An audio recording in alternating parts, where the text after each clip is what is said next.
Hi అండి, welcome to my channel. ఈ వీడియోలో ఈ ఫ్రాక్ని ఎలా కట్ చేసుకోవాలి, ఈ హ్యాండ్స్ అనేది ఎలా స్టిచ్ చేసుకోవాలనేది చూపిస్తాను. ఇవి రెండు సిమిలర్గానే ఉంటాయి. సో ఒక ఫ్రాక్ కటింగ్ చూపిస్తాను. ఆటోమేటిక్గా రెండో ఫ్రాక్ ఎలా స్టిచ్ చేసుకోవాలనేది మీకు అర్థమైపోతుంది. ఇది వచ్చేసి 5 years and 8 years baby frocks అనమాట. ఈ ఫ్రాక్ వచ్చేసి 8 ఇయర్స్ పాపది. కింద వచ్చేసి సింపుల్గా ఇలా క్యాన్వాస్ యూజ్ చేసి ఫోల్డ్ చేశాను, రౌండ్ నెక్. ఇది వచ్చేసి 5 ఇయర్స్ పాపది. సేమ్ రెండిటికి పఫ్ హ్యాండ్స్. కింద దీనికేమో ఫ్రిల్స్ ఇచ్చాను. Front neck scallop, back neck drop neck. ఇది ఒక సింగిల్ శారీతో రెండు ఫ్రాక్స్ని స్టిచ్ చేశాను అనమాట. ఇప్పుడు బాడీని హ్యాండ్స్ని ఎలా కట్ చేసుకోవాలనేది ఈ వీడియోలో చూపిస్తాను. హ్యాండ్ పొడవు వచ్చేసి ఇక్కడ వరకు అనమాట. 16/9 ఇంచ్ లైనింగ్ని డబుల్ ఫోల్డ్లో ఇలా ఒకదానిపై ఒకటి పెట్టేసుకోండి. ఫ్రంట్ అండ్ బ్యాక్ ఒకేసారి కట్ చేస్తాం. 5 ఇంచ్ షోల్డర్, 5 ఇంచ్ చంక ఇలా డ్రా చేసుకొని చంకని డ్రా చేయండి. 1/2 ఇంచు షోల్డర్ డౌన్ తీసుకోండి. 2.5 నెక్ విడ్త్. ఆ నెక్ విడ్త్ నుంచి ఇలా క్రాస్గా ఒక లైన్ డ్రా చేయండి. ఈ 2.5 ఇంచు నెక్ విడ్త్ నుంచి 3/4 ఇంచు కిందికి ఇలా రౌండ్గా బ్యాక్ నెక్ని డ్రా చేసేయండి. బాడీ లెంత్ వచ్చేసి 11.5 ఇంచు. -3 చేసుకోండి ఈ ప్యాటర్న్కి. సో 8.5 ఇంచ్ వస్తుంది. 8.5 inch height, 8 inch chest loose తీసుకున్నాను. ఇప్పుడు ఎలా డ్రా చేసుకున్నామో అలా కట్ చేసుకోండి. ఇప్పుడు బ్యాక్ నెక్ని కట్ చేసేయండి. ఈ బ్యాక్ పీస్ని సపరేట్ చేసిన తర్వాత మళ్ళీ ఫ్రంట్ లోతు అలాగే ఫ్రంట్ నెక్ని డ్రా చేసుకోవాలి. ఇలా ఫ్రంట్ లోతుని డ్రా చేసేయండి. పై పీస్ని సపరేట్ చేసేసి దాన్ని చంక లోతుని ఇలా డ్రా చేసుకోండి. ఇప్పుడు ఈ కింద అనేది స్ట్రైట్గా లేదు, స్ట్రైట్గా కట్ చేసుకోండి. తర్వాత పైన ఈ ఫ్రంట్ పీస్ని సపరేట్ చేసేయండి. ఈ ఫ్రంట్ పీస్కి మనం డిజైన్ని డ్రా చేసుకోవాలి. సో బ్యాక్ పీస్ అనేది ఒక 1 ఇంచు నెక్ విడ్త్ నుంచి కిందికి డ్రా చేసి మళ్ళీ అక్కడ నుంచి 4 ఇంచ్కి మార్క్ చేసుకొని ఇలా డ్రాప్ షేప్ని డిజైన్ చేసుకోండి. ఇది వచ్చేసి నేను 8 ఇయర్స్ బేబీకి చెప్తున్నాను. 5 ఇయర్స్ బేబీకి అయితే లెంత్ వచ్చేసి ఒక 1/2 ఇంచు తగ్గించుకోండి. అలాగే షోల్డర్ అండ్ చంక కూడా ఒక 1/2 ఇంచు తగ్గించేసేయండి. ఇప్పుడు నెక్ వచ్చేసి ఇలా కట్ వర్క్ కానీ రౌండ్ నెక్ కానీ యూజ్ చేయొచ్చు.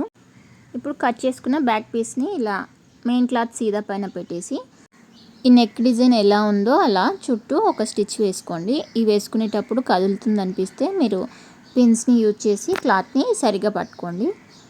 ఇది జార్జెట్ క్లాత్ కాబట్టి ఖచ్చితంగా ముడతలు వస్తుంది. సో పిన్ యూజ్ చేసి స్టిచ్ చేసుకోండి. ఇలా ఇక్కడ నుంచి ఈ చివరి వరకు స్టిచ్ చేసిన తర్వాత మిడిల్లో ఉన్న క్లాత్ అంతటిని కట్ చేసి చిన్న చిన్న కట్స్ పెట్టేయండి. ఇప్పుడు స్టిచ్ చేసిన దారం అనేది కట్ కాకుండా చూసుకొని చిన్న చిన్న కట్స్ పెట్టేసి రివర్స్ తీసుకోండి. రివర్స్ తీసిన తర్వాత పైనంగా అనుగు స్టిచ్ అనేది వేసుకోండి. ఇలా వేసుకుంటే నీట్గా వస్తుంది. ఇప్పుడు లైనింగ్ ఎలా ఉందో లైనింగ్ చుట్టూ ఒక స్టిచ్ వేసుకొని ఎక్స్ట్రాగా ఉన్న క్లాత్ అంతటిని నీట్గా కట్ చేసుకోండి. ఫ్రంట్ నెక్ కోసం కట్ వర్క్ని డిజైన్ చేశాను. ఇది 3.5 ఇంచు నెక్ పొడవు, 2.5 ఇంచు నెక్ విడ్త్లో క్యాన్వాస్ పైన డ్రా చేసి కట్ చేసుకున్నాను. దీన్ని లైనింగ్కి ఐరన్ చేసి చుట్టూ ఒక స్టిచ్ వేసుకున్నాను. ఇప్పుడు దీన్ని బాడీ మిడిల్ దగ్గర దీని మిడిల్ని సరిగ్గా ఉండేలా చూసుకొని ఇలా దీని ఎడ్జ్ అనేది స్టిచ్ చేసుకోండి. ఇలా చేసుకుంటే ఏమవుతుందంటే మనకి హెమ్మింగ్ చేయాల్సిన అవసరము ఉండదన్నమాట. ఇప్పుడు దీన్ని మనం మెయిన్ క్లాత్ పైన ఈ లైనింగ్ మన వైపు ఇప్పుడు అటాచ్ చేసిన క్యాన్వాస్ కింది వైపు ఉండేలా చూసుకొని సీదా పైన ఈ క్లాత్ పెట్టేయాలన్నమాట. ఇప్పుడు కట్ వర్క్ ఎలా ఉందో అలా స్టిచ్ చేసుకోండి. ఈ కట్ వర్క్ అనేది నేను 1 ఇంచ్ వెడల్పు తీసుకున్నాను.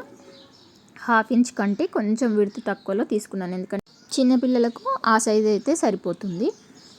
ఇప్పుడు ఇలా నీట్గా స్టిచ్ చేసుకున్న తర్వాత మిడిల్లో ఉన్న ఈ క్లాత్ అంతా కట్ చేసి ఈ కట్ వర్క్ దగ్గర దాకా కట్స్ ఇచ్చేసి ఇలా రివర్స్ తీసుకోండి.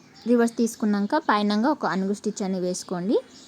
ఇది చుట్టూ దీనికి కూడా లైనింగ్ ఎలా ఉందో అలా స్టిచ్ చేసుకొని ఎక్స్ట్రాగా ఉన్న క్లాత్ అంతటిని కట్ చేసుకోండి. ఇప్పుడు ఫ్రంట్ అండ్ బ్యాక్ షోల్డర్స్ని జాయిన్ చేయండి. చాలా ఫాస్ట్గా ఉంది వీడియో అనుకునే వాళ్ళు ప్రీవియస్ వీడియో చూడండి, ఎందుకంటే ఈ నెక్స్ని బాడీని ఎలా అటాచ్ చేయాలనేది చాలా వీడియోలో ఎక్స్ప్లెయిన్ చేశాను. సో ప్రీవియస్ వీడియో చూడండి. ఇప్పుడు హ్యాండ్స్ ఎలా స్టిచ్ చేసుకోవాలనేది నీట్గా ఎక్స్ప్లెయిన్ చేస్తాను. హ్యాండ్ వచ్చేసి వితౌట్ పట్టి 10 ఇంచెస్ పొడవు కావాలి. సో ప్లస్ 4 ఇంచ్ ఎక్స్ట్రా తీసుకోండి పఫ్ కోసము. అంటే 14 ఇంచు మొత్తం పొడవు తీసుకోండి. వెడల్పు వచ్చేసి 9 నుంచి 10 వరకు తీసుకోండి. నేను 9.5 ఇంచ్ తీసుకున్నాను. ఇప్పుడు 10 ఇంచ్ మనకు కావాల్సిన పొడవు దగ్గర ఒక మార్క్ చేసుకోండి. అంటే పైకించి ఒక 4 ఇంచ్ మైనస్ చేస్తే కిందికి ఒక 10 ఇంచెస్ ఉంటుంది. అక్కడ ఒక స్ట్రెయిట్ లైన్ని డ్రా చేయండి. తర్వాత హ్యాండ్ యాక్చువల్ లూజ్ వచ్చేసి 6 ఇంచెస్. ఆ ఎడ్జ్ నుంచి 6 ఇంచెస్ వరకు ఒక స్ట్రెయిట్ లైన్ని డ్రా చేసుకోండి. మనము ఇప్పుడు అటు కార్నర్లో ఉంది కదా, దీంట్లో మనకు యాక్చువల్గా మనకు ఎంతైతే హ్యాండ్ కావాలో ఆ హ్యాండ్ని ఇక్కడ డ్రా చేసేయండి. చంకలోతు 2.5 ఇంచులకు మార్క్ చేసుకొని ఇక్కడ నుంచి అక్కడికి జనరల్గా హ్యాండ్ ఎలా డ్రా చేసామో ఈ 6 ఇంచ్ లైన్ నుంచి అక్కడికి డ్రా చేసేయండి. పైన ముందుకు ఉన్న క్లాత్ అంతా పఫ్ కోసం ఎక్స్ట్రా అన్నమాట. ఈ పైకెంచి ఇక్కడ ఉంది కదా, ఇక్కడ 2 ఇంచెస్ దగ్గర ఇలా క్రాస్గా కలిపేసేయండి. అంటే ఈ 6 ఇంచెస్ లైన్ నుంచి అవతలకి 2 ఇంచెస్ ఉండాలి. అక్కడికి ఇక్కడికి మార్క్ చేసి పైనుంచి ఇలా కర్వ్ని డ్రా చేసి ఎలా డ్రా చేసామో అలా కట్ చేసుకోండి. ఇలా పఫ్ పెట్టేసుకుంటే మనకు కావాల్సిన హ్యాండ్ అనేది రెడీ అవుతుంది. కింద పట్టీ వచ్చేసి 4 ఇంచెస్ వెడల్పులో కట్ చేసుకోవాలి.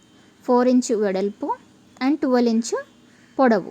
మెయిన్ క్లాత్ని లైనింగ్ని రెండింటిని కట్ చేసుకోండి. ఇప్పుడు ఫస్ట్ కింది వైపున ఈ క్లాత్ అంతటిని ఈ 12 ఇంచ్ వచ్చేలా దగ్గరికి ఫ్రిల్స్ పెట్టేసేయండి. ఇలా ఫ్రిల్స్ పెట్టిన తర్వాత ఒకసారి చెక్ చేసుకోండి సరిగ్గా వచ్చిందో లేదో. వచ్చిన తర్వాత ఫస్ట్ లైనింగ్కి స్టిచ్ చేసుకోవాలన్నమాట. ఈ లైనింగ్కి స్టిచ్ చేసేటప్పుడు సీదా అనేది మన వైపు పైకి కనిపించేలా పెట్టుకోండి. జార్జెట్ అయితే ఏం సీదా ఉల్టా ఏముండదు, కానీ మీకు డిజైన్ అయినా సరే సీదా అనేది మన వైపు, ఉల్టా అనేది కింద మిషన్ వైపు వెళ్ళేలా చూసుకొని ఈ లైనింగ్ని దీన్ని అటాచ్ చేసేయండి.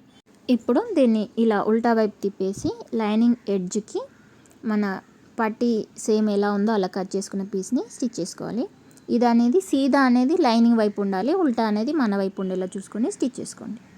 ఇలా స్టిచ్ చేసుకున్న తర్వాత ఈ ఖర్చు అంతా లైనింగ్ వైపు తిప్పేసి లైనింగ్ వైపు ఒక అన్వుడ్ స్టిచ్ అనేది వేసుకోండి. ఇలా ఇక్కడ వరకు స్టిచ్ చేసుకోండి. ఇప్పుడు ఇది మళ్ళీ సీదా వైపు తిప్పేసి దీని ఇలా నేను చూపిస్తున్నట్టుగా స్టిచ్ చేసుకోండి. ఎక్స్ట్రాగా ఉన్న ఈ క్లాత్ని కట్ చేసి నీట్గా ఇందాకలు కూర్చుని యాడ్ చేసాం కదా, సేమ్ అదే స్టిచ్ పైన ఇప్పుడు ఇది క్లాత్ని ఇలా ఫోల్డ్ చేసి ఆ స్టిచ్ పైనే ఈ స్టిచ్ పడేలా ఎడ్జ్కి ఇలా నీట్గా సర్దుకుంటూ ఒక స్టిచ్ వేసుకోండి. ఇలా స్టిచ్ చేసుకుంటే మనకి పైకి ఈ పైన ఈ ఒక స్టిచ్ మాత్రమే కనిపిస్తుంది, కింద బార్డర్ దగ్గర కనిపించదు అనమాట, నీట్గా కనిపిస్తుంది. ఇప్పుడు దీన్ని బాడీకి అటాచ్ చేయాలి. చంక ఎడ్జ్ దగ్గర ఈ క్లాత్ అనేది ఇలా పెట్టేసేయండి. ఇక్కడ నుంచి షోల్డర్ దగ్గర దాకా స్టిచ్ చేసుకోండి. షోల్డర్ మిడిల్ దగ్గర ఒక 1 ఇంచ్ వచ్చిన తర్వాత అక్కడ నుంచి ప్లీట్స్ని పెట్టేసేయండి. ఇక్కడ ఒక 1 ఇంచ్ ఉంటుంది షోల్డర్కి, అటువైపు ఇటువైపు ఈ హ్యాండ్ మిడిల్ని పెట్టేసి ఇక్కడ దగ్గరికి ఒక 4 to 5 చిన్న ప్లీట్స్ వస్తాయి అన్నమాట. అంటే షోల్డర్ పైన ఇటువైపు ఒక 1 ఇంచు అటువైపు ఒక 1 ఇంచు ప్లీట్స్ వస్తాయి. ఈ 2 ఇంచెస్లోనే మనం ఈ ప్లీట్స్ అన్నిటిని పెట్టేసేయాలి. ఇలా ఒకసారి చెక్ చేసుకోండి ఇక్కడ క్లాత్ అనేది సరిపోతుందో లేదనేది. అక్కడ ప్లీట్స్ అన్నీ పెట్టిన తర్వాత ఇక్కడ ఎడ్జ్ వరకు స్టిచ్ చేసుకోండి. ఇప్పుడు ఎండింగ్కి ఇంకొక స్టిచ్ వేసుకోండి. ఇలా వేసుకుంటే మనకు పోగులు అనేది పోదనమాట. మీరు ఓవర్లాక్ చేయించుకోగలిగితే ఈ స్టిచ్ అవసరం లేదు.